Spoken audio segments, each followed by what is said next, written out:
Hey everybody, Bobby Umar here for the Power Connection broadcast, welcoming Michele Romanow from Dragon's Den. Welcome, Michele. Hi, wonderful to be here. Sorry we're late. We were having technical difficulties. Yes, and a good lesson for tech issues. Always have a tech run. I need to do more of those, which is great, but I'm glad we're here now. So thanks, Michele, for joining us. If you are just joining us here, this is the Power Connection broadcast where I basically share thoughts on ideas on thought leadership, networking, personal branding, and employee engagement. But I also invite some amazing speakers and experts out there to share their own expertise in different areas. And of course, with the COVID crisis, we're spending a lot of time at home. So we do a lot of work more online stuff, and I'm broadcasting on Mondays and Wednesdays at 1:30 p.m. Eastern Standard Time. If you are joining us, please let us know where you're from. Are you from North America, South America, Africa, Asia, Europe, or Australia? And be sure to start asking questions because Michele is here and she's going to offer some of her amazing insights into business. And the topic today is how businesses can stay at home and still thrive. And I know it's challenging, of course, but for the most part, she's going to give some great insights into what she's doing and talk a bit about some of the initiatives she's running with Clearbanc. So why don't we start off and get right into it, Michele? Maybe share a bit about your own kind of personal story and journey to how you came to be where you are now, and then we'll dive into the actual topic after that. Oh, so you want my full story as an entrepreneur? Well, so just it doesn't have to be. It should be 30 minutes, but maybe a short couple of minutes. Because people want to know who you are. Yeah, of course. So I'm a serial founder through and through. That's probably the only thing I know how to do well, but ended up going to school for engineering, figured out very quickly I was going to be much better at building businesses than building bridges. And met two guys in undergrad. We started brainstorming ideas, and by the time we had graduated, we figured out that worldwide supply of sturgeon caviar of all products, supply was down by 95% because the world had overfished the Caspian Sea.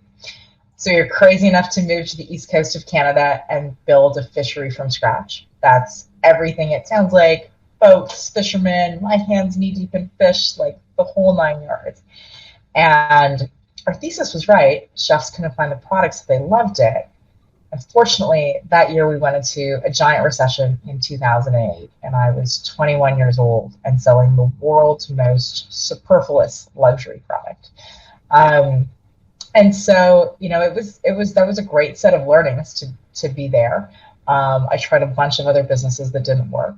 The recession got so bad, I ended up taking a job at a big retailer as a director of strategy, and saw e-commerce kind of blow up in the early days. So I left, and with the same two guys that I built the caviar company with, we ended up building an e-commerce property called Bytopia.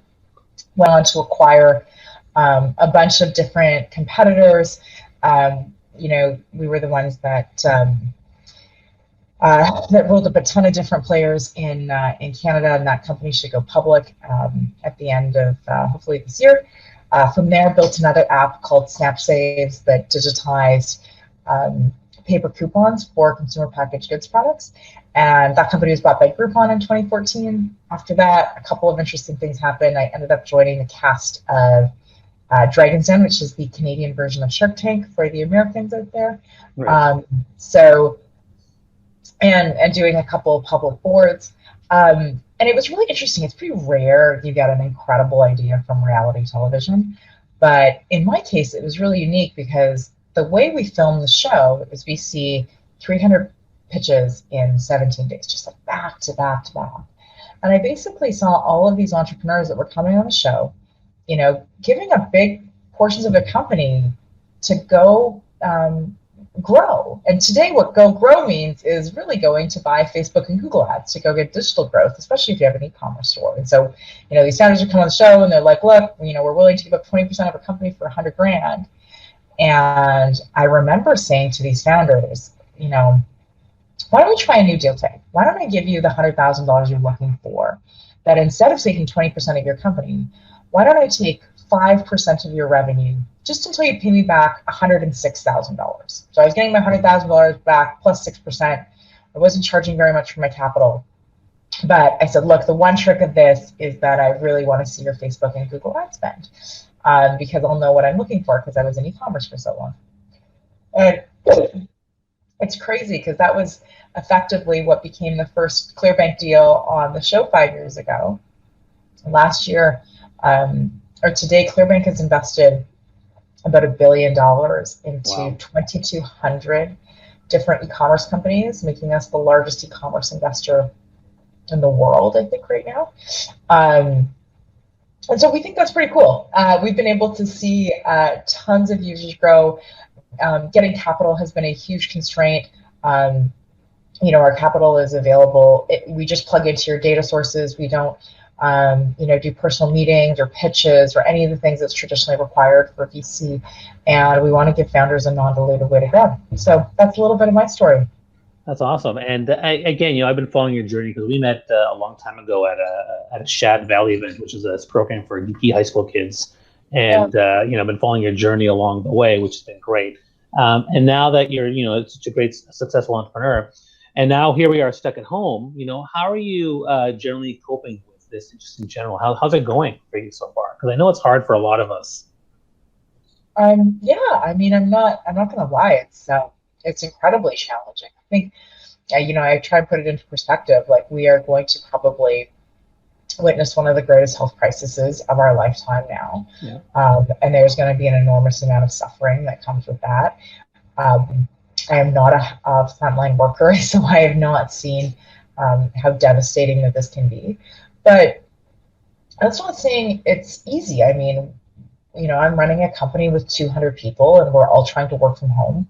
We were not set up as a work from home environment. We had, I'd say, an office that was full of collisions and great ideas. We moved very, very quickly on things. And when you have an office, it makes it really easy to do that. Right. It's actually really hard to do that, and you get a lot of crossed wires.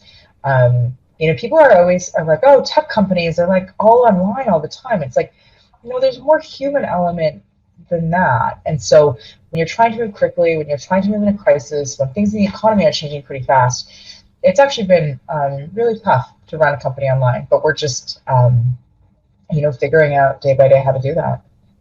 Yeah, and that segues nicely into the conversation itself. And again, if you're just joining us, we're with Michele Romanow, Dragon for Dragons Den, and she's talking about how businesses can thrive while staying at home. So please ask your questions below. Let us know what you're thinking about it.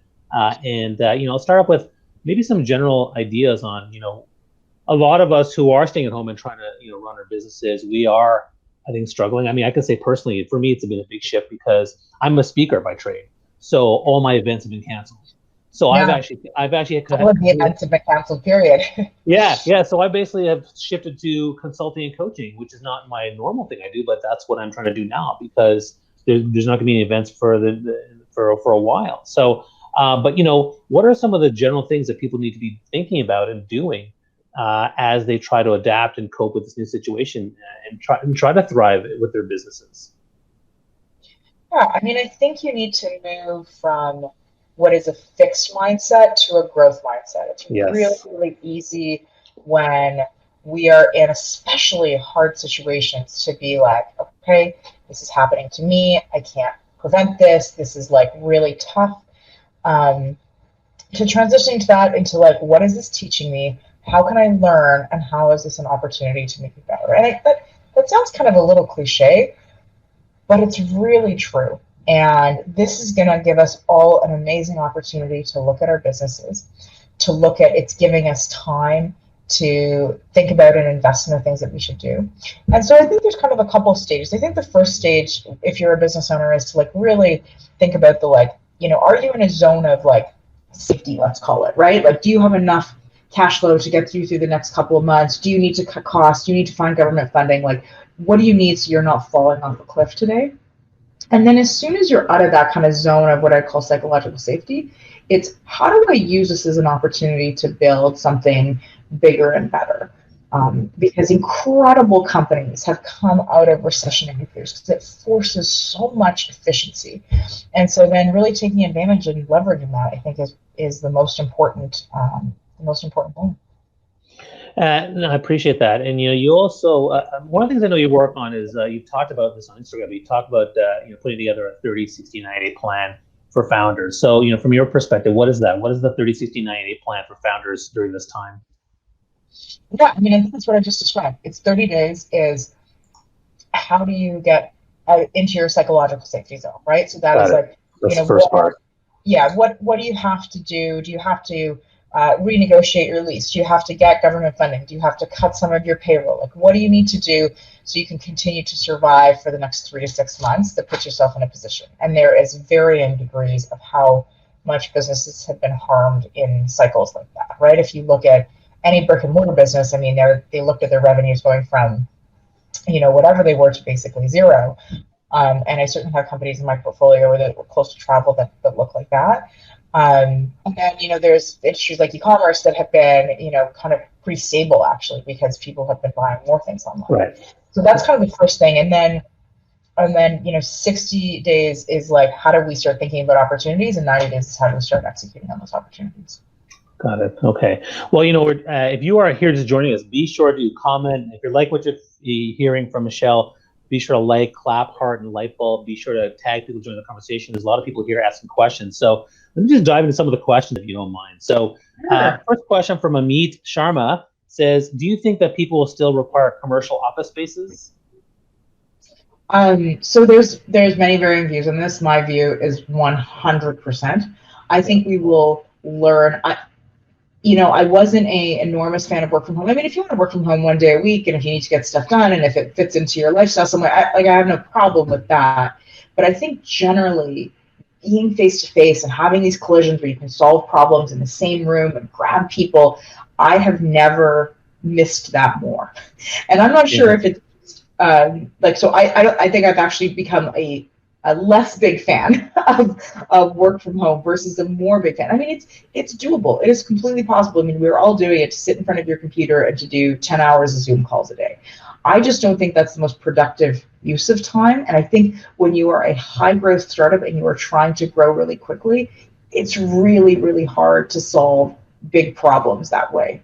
And so, in my version, I've never loved my office more and missed my office more. So I really can't wait to get back. But I think there are some companies, and I think if you are at, a bigger company that moves a lot slower, I think certainly, or, one of the large banks, they're going to be looking at this saying, we're paying a lot of money for commercial real estate, and is this really being used to our best potential? And so I think there's certainly going to be shifts in commercial real estate. I think for us personally and for running a startup, I don't think that's probably the case for us. Yeah, I agree with you, and I think that there's certainly nothing to be. You can't replace being live in a hive group together and doing a lot of work and solving problems. I think that's important. I run. What's that? And in a hive? Yeah, like a hive. We're working together. Like, it's a great analogy. I've never heard that word. I love that's exactly what it is. It's a hive. You imagine like 10 computer laptops around a table, right? And you're just like that's what you're doing. Exactly.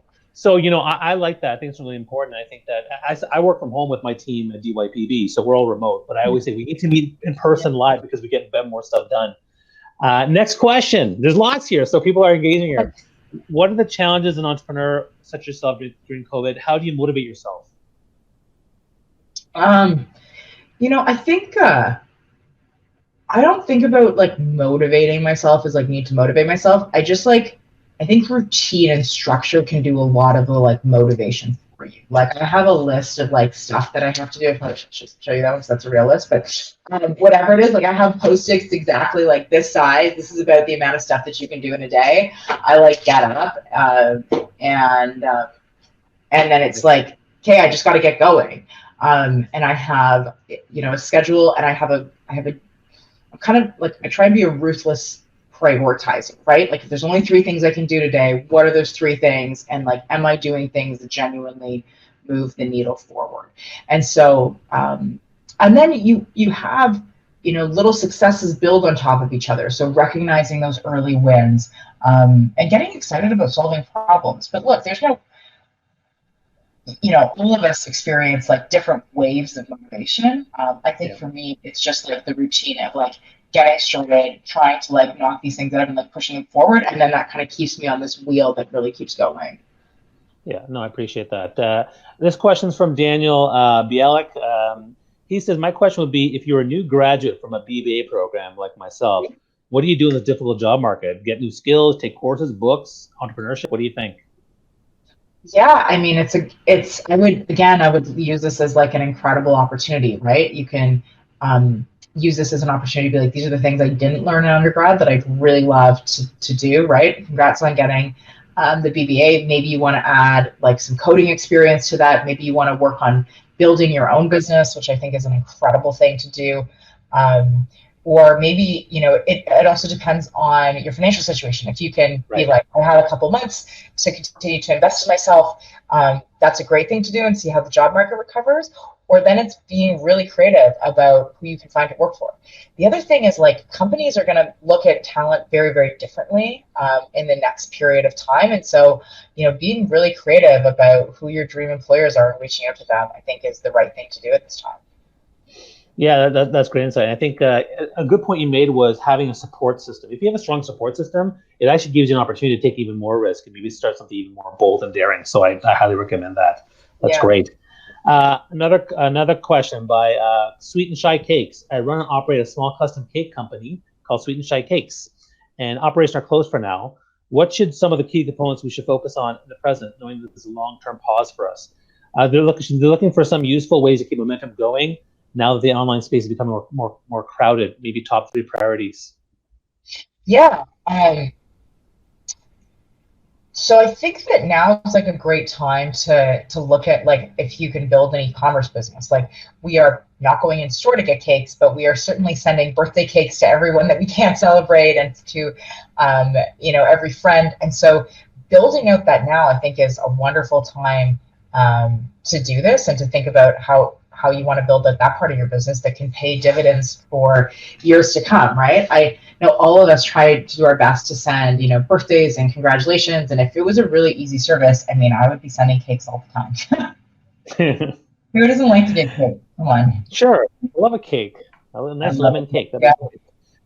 Now we have lots of questions, which means we can't get to them all. What I would say is that let's say people have questions beyond this. Is there any way they can access you and maybe reach out to you, Michelle? Yeah, of course. You can find me on all the social media platforms. It's Michelle with one L, because my parents forgot the second L, and then Romanow. So Twitter, LinkedIn, Instagram, Facebook. Awesome. Okay, so let's get to the next question. What is your input on the hospitality industry right now, and what would be a smart pivotal direction to go towards to survive and take advantage of opportunities?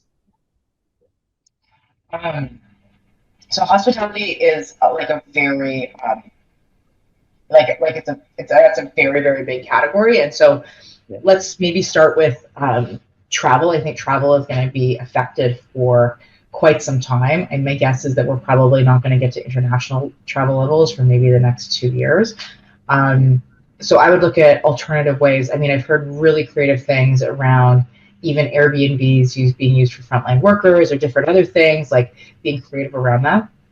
I think hospitality in like the restaurant and bar sense is we're going to see an industry that's going to be completely and totally changed. I know one of my angel investments was a cocktail bar on King Street in Toronto called Goldie, and it was like, I mean, it's devastating, right? Like overnight, Yeah. we had to go into full shutdown, and we're experiencing what every small businesses in that space, which is, how do we look at all of our fixed costs? How do we reduce those? How do we stay alive until this is over? And then when it is over, are we going to come back in the same capacity? So I'm sorry that's not a more helpful suggestion. I just think it's a very broad industry. And there's lots of creativity. I mean, the other thing is building out, the takeout parts of your business. I think in the first 2 weeks to a month of this crisis, everyone was like, oh, this is a great chance for me to bake bread and do the stuff. But now life's continuing, and I think people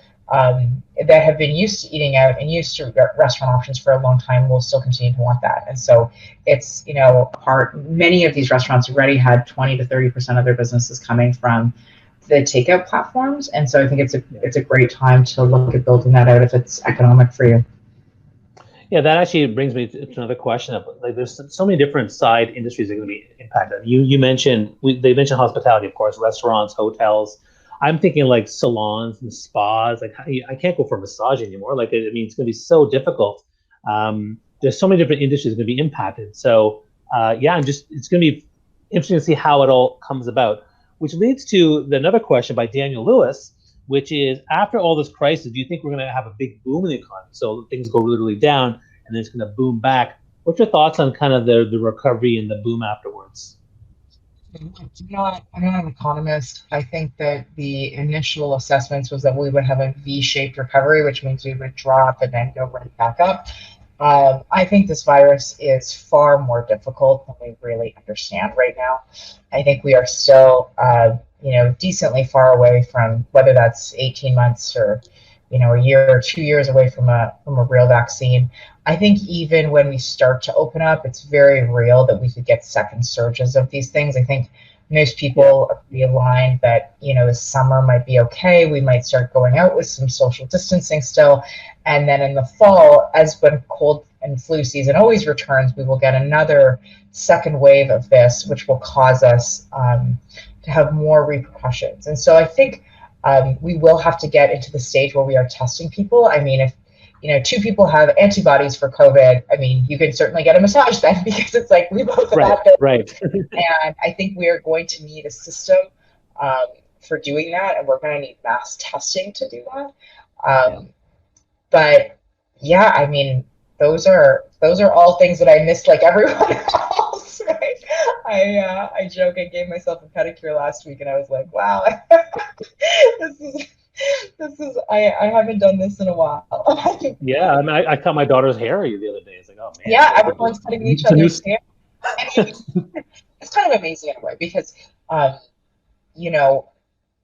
and I do not want to minimize this at all. We are going to see incredible unemployment rates. I think people are going to be really, really suffering because the economy has taken a nosedive. But the idea that we can all go back home and all learn to do things again with our hands, and take a little break from kind of the travel and the busyness, there's actually some part of that is an opportunity. Right. And I do not want to take away from the fact that the people that have had incomes incredibly hardly hit, like that have been really hit hard by this.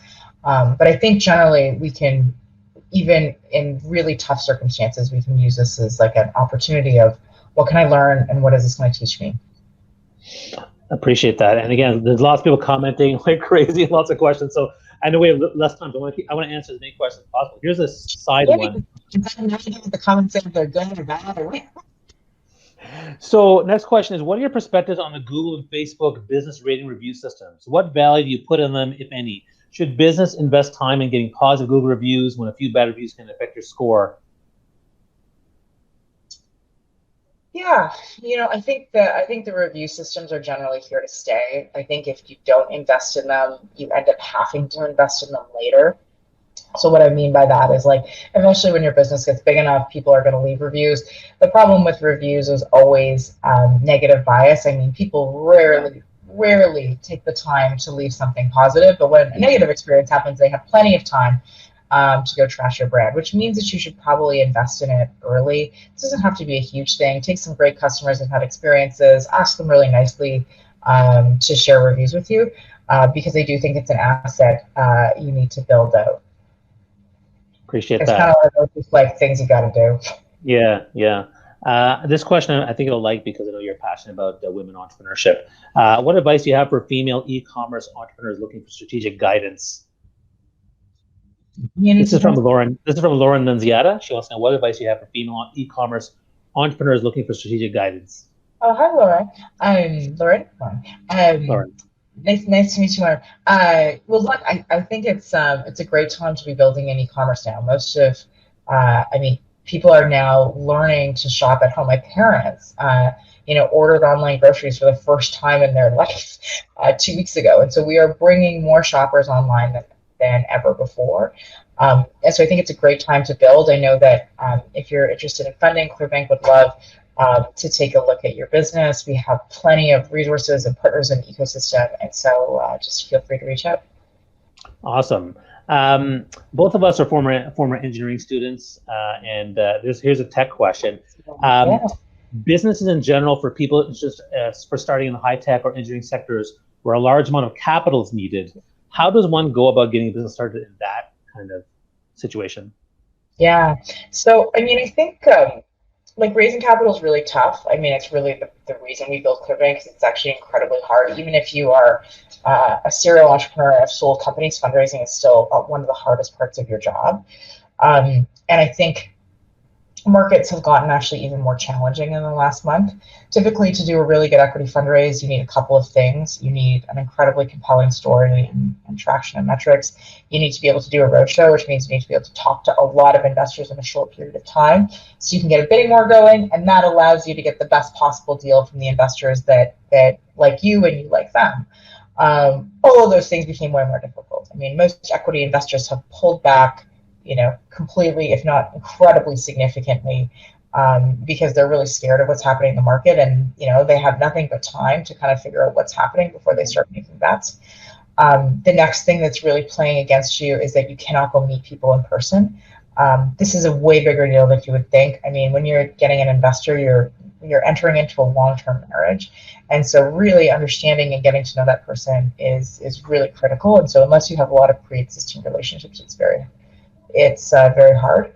That being said, there's a couple of things if you're in the engineering space. The first is that the government is being very creative about the funding, and it's extended funding into lots of different agencies around, I have no idea which businesses, but around manufacturing, around, different key sectors, around a ton of different things in Canada. So that could be a choice for you.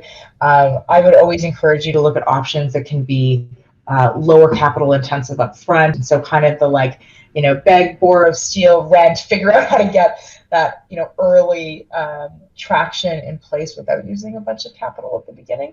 And that actually gives you more leverage and the ability to keep more of your company after. And then there's also, lots of interesting debt opportunities. I think if the business is really early, I would be, it doesn't have one of the nice things about we fund Facebook ads, so and other things in e-commerce businesses, but we can see that there's a definite return, and so just make sure you kind of have some good footing on that before you put a bunch of debt on the company. Okay, appreciate that.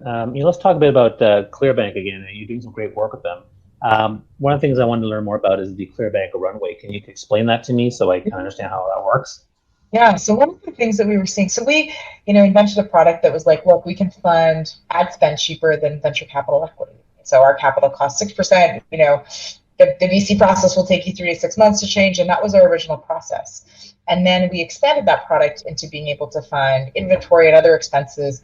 And then our latest product was Runway, which is, can we give you and extend more of your runway? Because that's what every entrepreneur cares about. They're like, do I have 3 months runway or 6 months of runway or 40 months of runway? And, can I get capital to really make sure that I'm not running into a cliff sooner or later? And so it's runway.clearbanc.com. You can give us a couple of pieces of information. We can show you what your current existing runway is to date in your business, and then how we can fund that and really extend that for you. I appreciate that, and that's a good description. Let's move on to a little bit more of I guess it's both personal and business, but how are you managing your physical and mental health? I mean, what are some, because I think that's something that we all have to manage. And so my take has been that there's three things at play. One is uncertainty, which is difficult. The other one is overwhelm of information and misinformation, and then number 3 is the mindfulness piece. How are you managing your mental and physical health? Yeah, I'm like everyone else. I'm not perfect. I'm probably working harder than I have in a very, very long time, just because managing a company in a really uncertain time is incredibly difficult. And so I think, being kind to yourself and forgiving yourself, this is not, your opportunity to lose 10 pounds and blah, blah, blah. It's just it's okay to just be, you don't need to learn how to make bread during this period and give yourself a million other goals. Many entrepreneurs are I'm just running a company through a crisis, and that is a full-time job, plus in and of itself. So I think you're right on this idea of uncertainty. One of the things about this uncertainty is that we actually can't quantify it. So you can look at kind of what happened with the Spanish flu, and you can look at what happened with Ebola, and you can kind of see that most of those were kind of not in maybe totality, were kind of 2-year events. So that's probably one thing. But it's really hard to figure out how big this will get. In 2008, we could look at the value of all the mortgages in the US, and we could say, okay, this is the total addressable market that this could affect, and then there's some downstream effects. this feels a little bit more different because the effect on, every business that has people close to other people. I mean, we never really looked at that as a metric, but that is a huge number of, we've never thought about the world that way. We've never thought about some of, massage therapists and dentists and being in elevators with people and, arenas and airplanes and all of the things where we were so close. Public transit, there's like so many of these things. So anyway, this was a question about mental health. So let's get back there. So that's one of the reasons it's hard. I think the first thing is forgiving yourself and not putting yourself on this insane treadmill of like, you need to use this as a growth mindset, but this doesn't need to be like, I need to improve every part of my life. I think one of the things that works for me is trying to get into some daily exercise. I have a Peloton that I really, really like. I have a set of weights at home. And so sometimes when I'm, I can turn my camera off on a Zoom call, I can do some stretching or some working out. I find that's actually really, really important. And I think there's just a lot of anxiety and anger at the world. And so taking your stress out on exercise is a really productive technique. I think, the ruthless prioritization is an important thing for me because I'm like, okay, 3 things, Michelle, you can do 3 things. That's a really important because you don't want yourself to feel like, okay, I just have so many things to do. I don't know where to start. I think, you should probably go outside more. I'm not doing a good job of this, I'm just being honest. The weather hasn't been nice and you've got to go wear a mask outside now. So I should probably get a little more outdoors in my life. But yeah, those are the things. And then, trying to still stay in contact with friends and family. I'm a complete extrovert. And so this is, my own little version of hell. People for this tomorrow. Yeah, I think as an extrovert, I'm struggling too with that, and I have to get up more. But I'm doing a lot of calls, and you mentioned about reaching out to people and our mental health. I know we're kind of out of time now, so I kind of end up. I kind of want to end up on a personal note, which is, someone asked the question, which was talking about what happened in Nova Scotia, and because I grew up, you went to Nova Scotia, you were there for the early part of your career. I actually grew up in New Brunswick, so I knew one of the girls from my high school was part of this tragedy. So yeah, So I thought maybe you could share some of your thoughts on that and how that's also affecting you and other people as we're dealing with the COVID crisis and we're dealing with this. Yeah, I mean, it's a totally tragic situation, and my heart just goes out to all of the folks in the East Coast. I mean, the East Coast, exactly as you said, has a really special place in my heart. I started my career out there. They're some of the nicest people you'll ever meet in your life. Agreed. And they're dealing with something really horrific that happened on top of all this. Yeah, no, I appreciate you sharing your thoughts on that, Michelle. Thank you so much for joining us, and really appreciate your time. And there's a lot of questions still in the feed. If you guys want to keep asking questions, you can. You can tag Michelle. You can bug her on Instagram or Twitter or LinkedIn and message her as well. But Michelle, I do appreciate your time for joining us today. Thank you so much for that. Oh, thank you for having me. Sorry we were late, guys. No worries. And listen, everybody, Power Connection Chat is here every Mondays and Wednesdays at 1:30. On Monday, I'm going to be interviewing Mitchell Marcus, who is the founder of the Upstage Musical Theater Company. And of course, they've shut down. But he's going to talk about the theater industry and how are they going to survive, how things are going right now. So otherwise, keep checking the replays, tag people, join the feed. If you have more questions, let us know. Michelle, thank you so much for your time. Really appreciate it, and wishing you guys all the best. Stay home, stay safe, and as Michelle always says, stay the F home. I love that hashtag. It's very important. So please do that. All right, thanks so much, Michelle. Take care, everybody. So long.